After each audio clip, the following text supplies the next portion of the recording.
Citizen justice of peace organisation తనపై వ్యతిరేకంగా సుప్రీంకోర్టులో పిటిషన్ వేశారని ఎమ్మెల్యే రాజాసింగ్ తెలిపారు.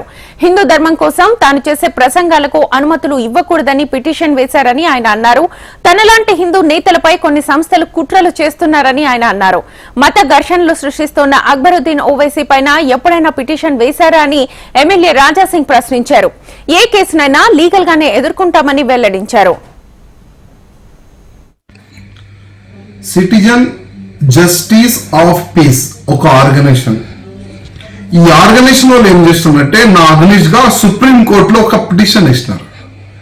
ఆ పిటిషన్ లో వీళ్ళు ఏం రాస్తున్నారంటే నేను హేట్ స్పీచ్ ఇస్తాను, నా ఎటీ ధార్మిక కార్యక్రమంకి ధర్మ సభలకి పర్మిషన్ ఇవ్వకూడదు, ఒకవేళ ఇస్తే అక్కడ టోటల్ గా సిసి కెమెరాలు రికార్డింగ్ అన్ని చేసి కోర్టులో సబ్మిట్ చేయాలని ఆ విధంగా ఒక పిటిషన్ వీళ్ళు ఇచ్చినారు.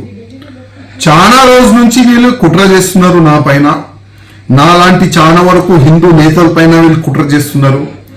ఎక్కడెక్కడ హిందూ ధర్మం